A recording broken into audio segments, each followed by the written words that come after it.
Hey, what's going on YouTube? So here is a introduction of how I get this fuel together. I'm gonna go ahead and start it up for you guys too. Got all the whole engine really together. You might see a couple of zip ties here and there because I just rerouted my whole engine harness underneath the intake because it was over the intake and it was looking all messy, especially with this fuel rail on top of everything. So I rerouted the correct way underneath everything.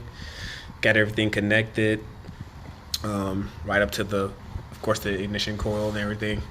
So yeah, everything should start up nice and good. I primed it earlier, no leaks when I primed it. So I'm gonna go and talk about the process of me putting this together and the exact things you need to buy and stuff like that.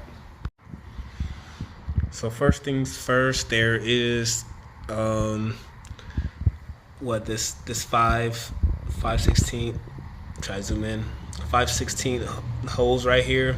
That's the factory holes, factory lines, but I had to cut that, as you see, and make them bigger to fit the ones that I described to y'all in the comments a lot. When I give you descriptions of the size AM fitting you need, say 8 AM fitting.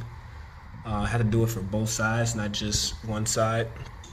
So I got one coming out of my regulator and coming that way, and then I got one from the fuel filter coming that way as well.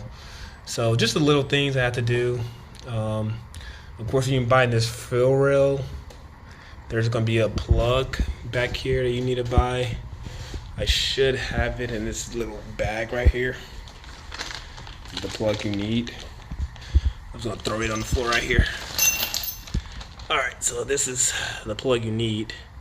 And it's a 8 A&M fitting. I think they're all gonna be 8 for the plugs and stuff you need. But I bought 2 of them, I really only need 1. Of course, you're gonna need a plug right here because this is supposed to be for your factory or the radium the fuel regulator, so you can even see the thread patterns and everything. That fuel regulator is supposed to be going right there, but I have my own fuel regulator for my own system from ISR, so I just end up just plugging that up because I'm not using the fuel regulator right there, or I'm not reading my fuel regulation right there or anything. This fuel rail system too comes with 4 bolts. Usually just gonna be using 2, and these spacers are for injectors that like these but are smaller, so you can run like different size injectors. I come over here, so it's a lot of light. I use my flashlight too. So some injectors, they come smaller too, so those what those extra spacers are for over there. But I have to end up using the big spacers for these, of course, because these are the long CC injectors. Yeah, so that's what I did for there. Also, to tighten these up, last reminder, tighten these up. Make sure I use a 24. I use a 24 millimeter to tighten these up. Then I use a regular crescent wrench to just hold the top end of it. You want to tighten this up before you crimp this together, because the whole hose is going to be tightening, it's going to be spinning along with it. So you can't tighten this, and this whole hose is going to be spinning with it. So you can't really connect it. It's going to be kind of impossible. What else? I think that's it. I'm going to go ahead and prime it again because I forgot what I did. Oh yeah, I had to turn that little crank pulley right there. So some of that gas probably went inside the engine a little bit. So I got to go ahead and prime it again, and I'm going to go ahead and start for you guys. Before you start it too, make sure you clean all this stuff off of the engine bay. So make sure your engine bay is nice and clear. I got to remove all these tools off the engine bay. Also, I know there's another part I had in descriptions for this end, but I end up using the same fitting because that end that I put in the descriptions below in the last video was the wrong size and everything. So I just ran the same setup. as each side. It's not gonna hurt or anything because I have a fuel regulator right there, so it's not gonna really hurt me having my own separate regulator on the other side. But yeah, let's go ahead and start up this car. We are going to go ahead and connect this battery and we can start up this car. For my 240, I did a battery relocation on this side. I also, a little bit of my trunk, I put up some lights in this one, so I put the button right here for when the car slams. And of course, these lights will shut off just for accessibility. I did a lot of extra stuff for this 240. As far as the lights in there too, when I close this door all the way, that light should shut off. But when I open this door, only this light turns on for some reason. So I can go on the passenger side and show you the other side. Just a little fun stuff that I'm doing.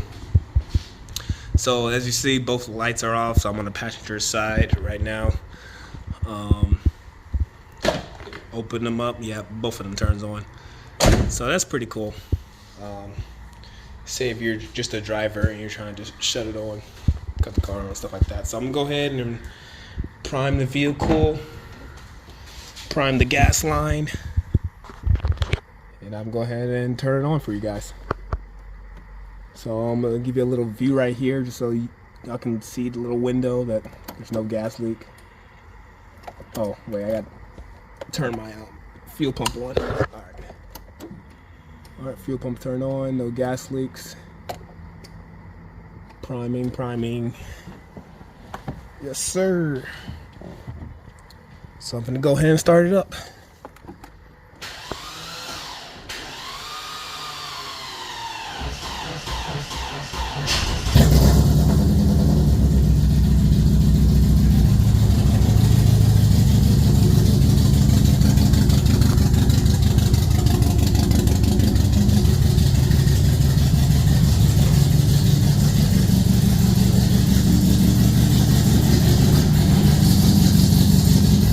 Yeah, I know it's pretty loud.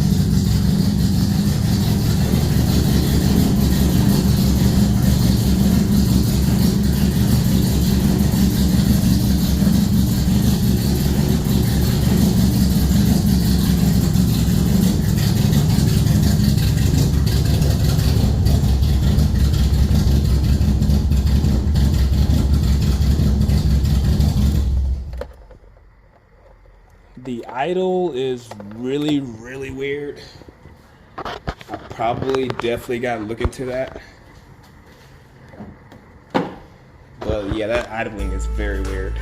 Maybe because the CC injectors are kind of higher rating than what they're supposed to be. But maybe a tune can fix that. I think even the regulator, maybe, yeah, something with the regulator. Maybe I can fix the regulator. Loosen up this nut and then twist this to really kind of fix those that idling. Maybe I can try to do that. Kind of thinking about doing that. But for now, I'm just going to just focus on the brakes. Weird idling, I might fix that for sure. But I'm gonna go ahead and work on these brakes for y'all, and then give y'all intel on these Camaro SS brakes. But there you go. That's the final result of it. Yours probably not going to idle like that if you just study, your CC levels. And I think the CC levels on the original is supposed to be 270, and these are like 650. My CC levels, my injector is probably like spitting out a lot of fuel. That's probably why it's idling like that. But yeah, there you go, guys. Y'all have a good one.